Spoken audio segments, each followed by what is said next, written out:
പ്രിയപ്പെട്ട ശ്രോതാക്കളെ, എല്ലാവർക്കും സ്വാഗതം.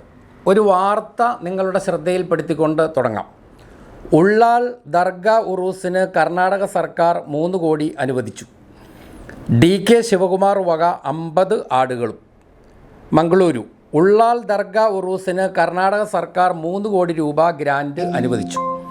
മംഗളൂരു MLA നിയമസഭാ സ്പീക്കർ UT ഖാദറിൻ്റെ അഭ്യർത്ഥനയെ തുടർന്നാണ് ഇതെന്ന് ഉപമുഖ്യമന്ത്രി DK ശിവകുമാർ ദർഗ സന്ദർശിച്ചപ്പോൾ അറിയിച്ചു. മക്കാമിൽ ശിവകുമാർ പുഷ്പാർച്ചന നടത്തി ആഘോഷങ്ങളുടെ ഭാഗമായി സംഘടിപ്പിച്ച പൊതുയോഗം ഉദ്ഘാടനം ചെയ്തു. തൻ്റെ സംഭാവനയായി ഉറൂസിൻ്റെ അവസാന ദിവസത്തിലെ അന്നദാനത്തിന് 50 ആടുകളെ നൽകുമെന്ന് ശിവകുമാർ പറഞ്ഞു.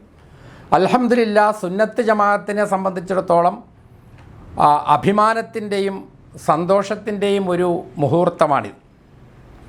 എന്നാൽ ഒരു ജനാധിപത്യ വ്യവസ്ഥിതിയിൽ സമൂഹത്തിലെ എല്ലാ വിഭാഗത്തിൻ്റെയും വിശ്വാസങ്ങളെയും വികാരങ്ങളെയും മാനിക്കപ്പെടേണ്ടതുണ്ട്. മുസ്ലിം സമുദായത്തിലെ വളരെ പ്രസ്താവ്യർഹരായ വളരെ നിർണായകമായൊരു വിഭാഗമാണ് സലഫികൾ എന്ന് പറയുന്നത്, മുജാഹിദുകൾ എന്ന് നമ്മുടെ നാട്ടിൽ അറിയപ്പെടുന്ന വിഭാഗം.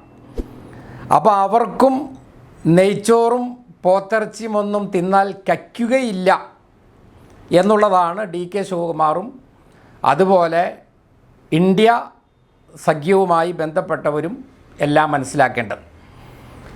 നമ്മുടെ കേരളത്തിൽ ഐക്യജനാധിപത്യ മുന്നണി സർക്കാരാണെങ്കിലും അതുപോലെ ഇടതുപക്ഷ മുന്നണി സർക്കാരാണെങ്കിലും കേന്ദ്രത്തിൽ വരുന്ന ഇന്ത്യ സഖ്യത്തിൻ്റെ ആളുകളാണെങ്കിലും ഒരു കാര്യം മനസ്സിലാക്കണം. നിങ്ങൾ സുന്നികൾക്ക് ഇറച്ചി തിന്നാനും അതുപോലെ നേർച്ചയ്ക്ക് ചോറ് വയ്ക്കാനുമുള്ള വക നിങ്ങൾ കൊടുക്കുകയാണെങ്കിൽ മുജാഹിദ് സമ്മേളനങ്ങൾക്ക്, അത് മുജാഹിദ് ജില്ലാ 12 വിഭാഗം മുജാഹിദുകളുണ്ട്. അവരുടെ ജില്ലാ സമ്മേളനങ്ങൾ, ഏരിയ സമ്മേളനങ്ങൾ, സംസ്ഥാന സമ്മേളനങ്ങൾ, ഇവകൾക്കൊക്കെ നിങ്ങൾ സുന്നികൾക്ക് നിങ്ങൾ ആടിനെ കൊടുത്തു. ഇത് ആട് വേണമെന്നില്ല, വെറും പോത്ത് അല്ലെങ്കിൽ വെറും കാള അതാണെങ്കിലും മതി, അതിൻ്റെ ഇറച്ചിയാണെങ്കിലും മതി, പിന്നെ കുറച്ച് നെയ്ച്ചോറ് വയ്ക്കാനുള്ള അരിയും. അപ്പോൾ ഇതുകൂടി ചെയ്താലാണ് ഈ ജനാധിപത്യപരമായിട്ടുള്ള അഭിലാഷങ്ങളോട്, പ്രതീക്ഷകളോട് നീതി ചെയ്യുക എന്നുള്ള അവസ്ഥ ഉണ്ടാവുകയുള്ളൂ. അതുമാത്രമല്ല, ഇത് ഉള്ളാൾ ദർഗ പോലെയുള്ള വലിയ ദർഗകളിൽ മാത്രം കൊടുത്താൽ പോരാ. ഇപ്പം ചെറിയ ചെറിയ പ്രാദേശികമായിട്ടുള്ള ചന്ദനക്കുടങ്ങളും ഉറൂസുകളും ആണ്ട് നേർച്ചകളും ഒക്കെ നടക്കുന്ന സ്ഥലങ്ങളുണ്ട്. ചില സ്ഥലങ്ങൾ മക്കാമ് തന്നെ ഉണ്ടാവില്ല, ജാറം തന്നെ ഉണ്ടാവില്ല, പക്ഷേ അവിടെ ആണ്ട് നേർച്ച ഉറൂസും ചന്ദനക്കുടയൊക്കെ ഉണ്ടാവും. ഇപ്പം ഞങ്ങളുടെ കോതമംഗലം അടുത്ത് മൈലൂര് എന്ന് പറയുന്ന സ്ഥലത്ത് മലേപ്പള്ളി, അവിടെ ചന്ദനക്കുടം ഒക്കെ ഉണ്ടാകാറുണ്ട്, പക്ഷേ അവിടെ ജാറും ഇല്ല. അതുപോലെ ചോലക്കരയും അതുപോലെ പൂമലയിലുമൊക്കെ ജാറമില്ല എന്നാണ് എൻ്റെ അറിവ്. അപ്പോൾ ഇങ്ങനെ പ്രാദേശികമായിട്ട് നടക്കുന്ന ചന്ദനക്കുടങ്ങൾക്കും ഉറൂസുകൾക്കുമൊക്കെ ആടുകളെയും പോത്തുകളെയും നെയ്ച്ചോറ് വയ്ക്കാനുള്ള അരിയുമൊക്കെ കൊടുക്കുന്ന ഒരു സമീപനം സ്വീകരിച്ചാൽ അത് കൂടുതൽ ഈ ജനതയുടെ മനസ്സുകളിൽ, ഈ ജനാധിപത്യ സർക്കാരിന്, ഈ മതേതര പാർട്ടികൾക്ക് ഇടം കിട്ടാൻ അത് സഹായകമാകുമെന്നാണ് ഉണർത്താനുള്ളത്.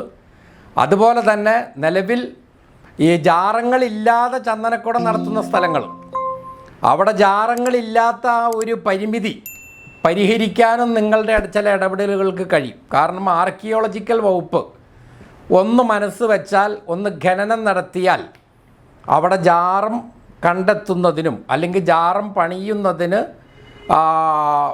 അടിസ്ഥാനമായിട്ടുള്ള ഘടകങ്ങൾ അവിടെ കണ്ടെത്തുന്നതിനും പ്രയാസമൊന്നും ഉണ്ടാവില്ല. അത് ഖനനം നടത്താൻ നേരത്ത് ഒന്നാം രാഗവും പാടി ഒന്നിനെ മാത്രം തേടി എന്ന് പറഞ്ഞ പോലെ ഇന്നത് അവിടെ കിട്ടണമെന്നുള്ള ഒരു ആഗ്രഹത്തിലും ഒരു പ്ലാനിങ്ങിലും ഖനനം നടത്തിയാൽ, നമ്മുടെ ആർക്കിയോളജിക്കൽ വകുപ്പ് ഖനനം നടത്തിയിടത്തിലൊക്കെ വിഗ്രഹങ്ങൾ കണ്ടെടുത്തിട്ടുണ്ടല്ലോ. അപ്പോൾ അവർക്ക് വിഗ്രഹങ്ങൾ കണ്ടെടുത്ത് കൊടുക്കാമെങ്കിൽ ഇവിടെ ചന്ദനക്കുടം നടത്തുന്ന, ഉറൂസ് നടത്തുന്ന, ആണ്ട് നേർച്ച നടത്തുന്ന മുസ്ലിം വിഭാഗങ്ങൾക്ക് അത് കൊഴുപ്പിക്കുന്നതിന് സഹായകമായ തരത്തിൽ ആ ദർഗകൾ ഉണ്ടാക്കുന്നതിന് ഇത്തരം ഒരു സേവനം ഗവൺമെൻറ്റിൻ്റെ ഒരു ഡിപ്പാർട്ട്മെൻറ്റിൽ നിന്ന് കിട്ടുക എന്നുള്ളത് സാമാന്യ നീതിയുടെ മാത്രം താല്പര്യമാണ്. അപ്പോൾ അതിനും കൂടി ഒന്ന് മനസ്സ് വെക്കണം എന്ന് മാത്രമാണ് പറയാനുള്ളത്. സർവോപരി മുജാഹിദ് സമ്മേളനങ്ങൾക്ക് നിങ്ങൾ ഈ പറഞ്ഞ പോലെ പോത്തുകളെയെങ്കിലും ദാനം ചെയ്യണം. DK ശിവകുമാറിനോടും അതുപോലെയുള്ള എല്ലാ മതേതര നേതാക്കന്മാരോടുമാണ് അഭ്യർത്ഥന.